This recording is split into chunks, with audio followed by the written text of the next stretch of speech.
Harry, turns out what you said was true, and I'd like to hear more.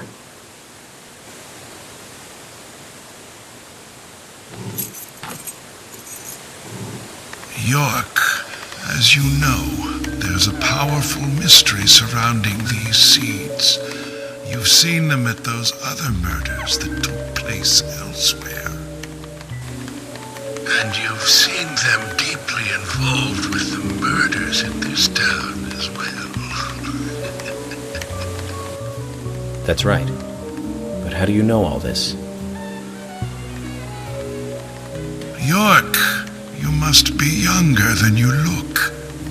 Youngsters tend to hurry so much that they let things slip right past them.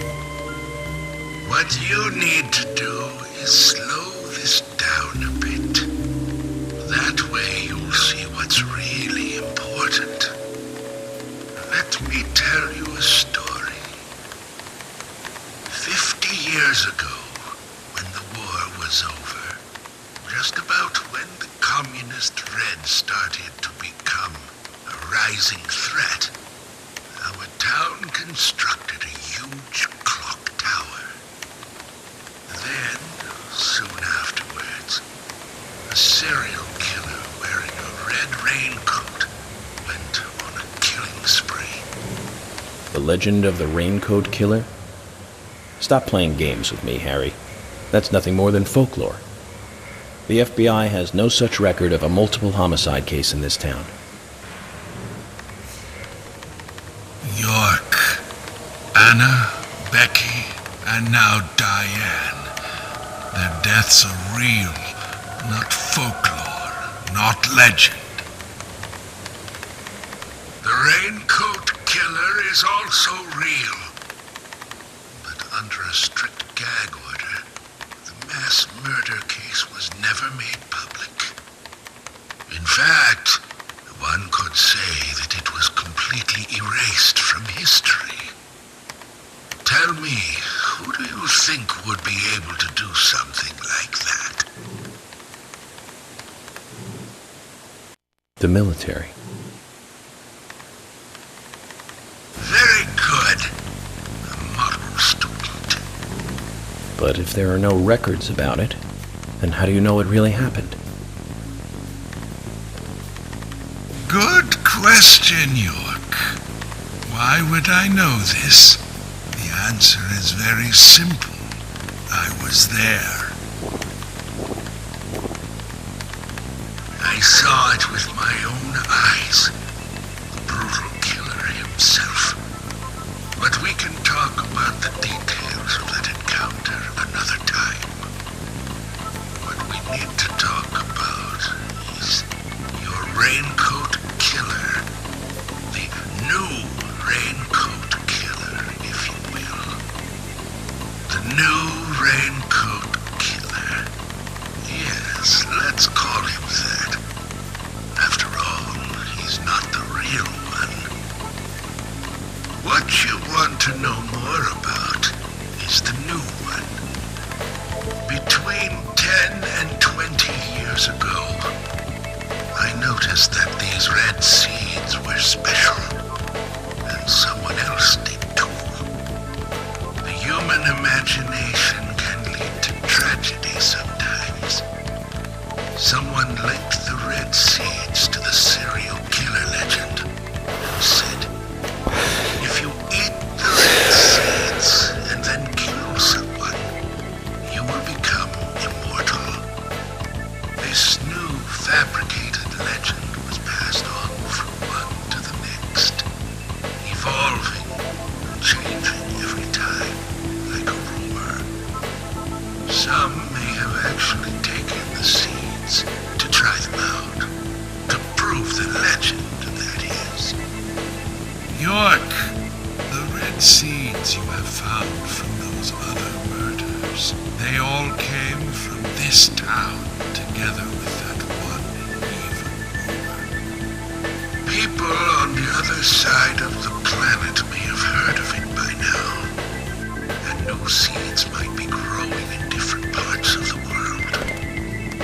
So you're saying that the series of cases I've been following are all linked to this town? That's interesting, Harry. But there's no evidence to support that story. None of the criminals we caught for the other murders ever mentioned anything like that. It's your job, your role and duty to look into that, York. Now, the game must go on. You know I said that the incident 50 years ago was totally erased. Well, not quite. Records still exist in the sheriff's office.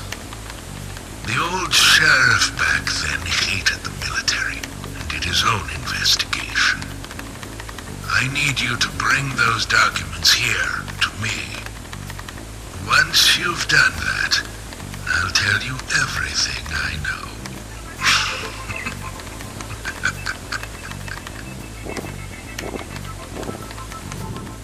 Okay, it's worth a look. And we may as well let the old man have his fun.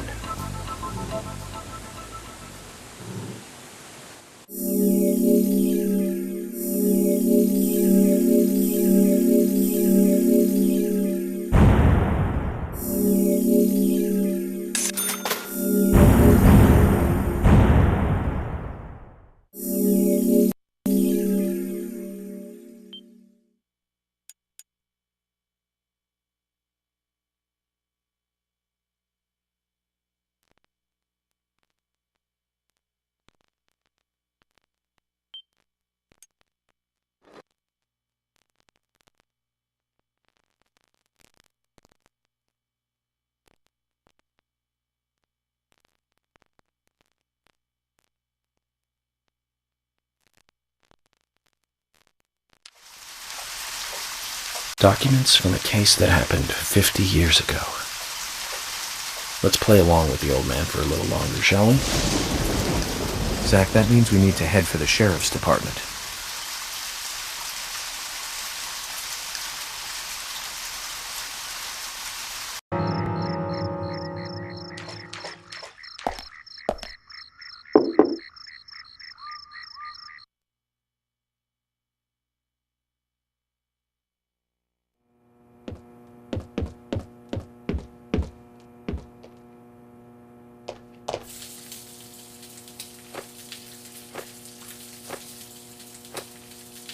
Hey, Emily. Something smells good. Really? I'm trying to make a meatloaf this time. A meatloaf, huh? Nice. That's a basic dish for every household. Yep, my mother cooked it pretty often too. Would you like to give it a taste? Again? Well, I can... Don't worry, I've done the poison testing already, and I made something pretty tasty last time, didn't I? Emily, maybe we should do this another time.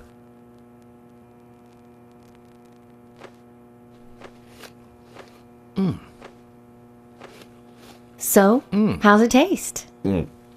Emily, I have to admit this one is hard to comment on. One can insert it into their mouth, that much is certain. But I'm not sure if the human digestive system can handle this and digest it. Oh, come now, Emily, no need to get depressed. It's just like last time. We just need to identify the missing ingredient, and that might turn today's cooking into a tasty dish. So, what is it this time? I'm thinking a vegetable. One that becomes sweeter when heated. A sweet vegetable? I have no idea. Then Zack and I will bring it to you like last time. Okay, I'll keep trying by myself, too.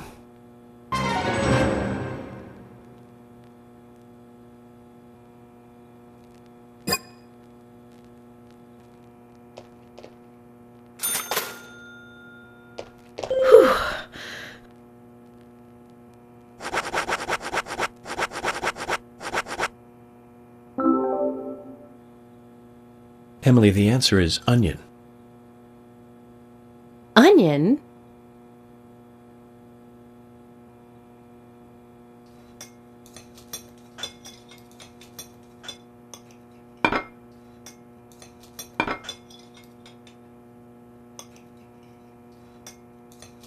The meatloaf is finished.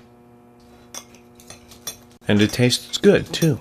It really is good, isn't it? Probably good enough to sell. Emily, this certainly tastes good. But if I were you, I wouldn't quit my job to become a cook just yet. It'll be a tough career move. You think so? I'd like to get other people's opinions, too. I can't recommend that. I'm trying to be polite about this, you know. Then you should stick to being polite until we finish eating. I can't believe you're the only person I have to eat this fine meal with. Zack, we search for ingredients for her, and we help her with her cooking. We even went as far as to praise the taste. And yet she still gets angry. Are all women this way? Do they all just snap like this? Either way, I can't figure her out.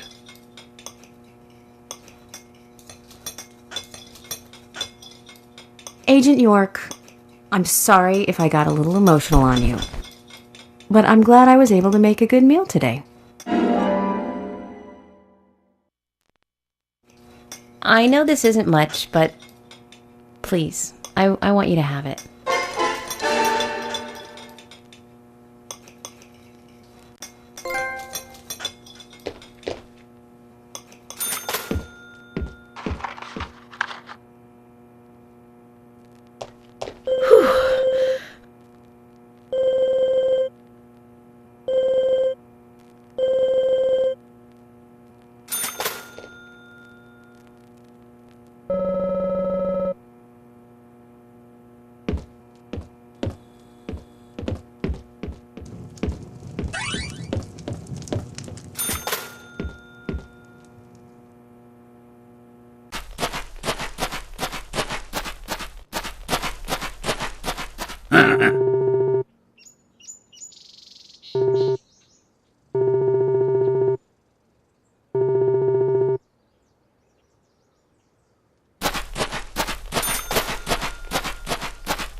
It feels so great to be back in my own car, Zack. Remember when I bought this beauty? We took it for a spin together. But in the end, all we did was circle a few blocks and return home. Hardly worth starting the engine for, really. The General did a good job, though, didn't he?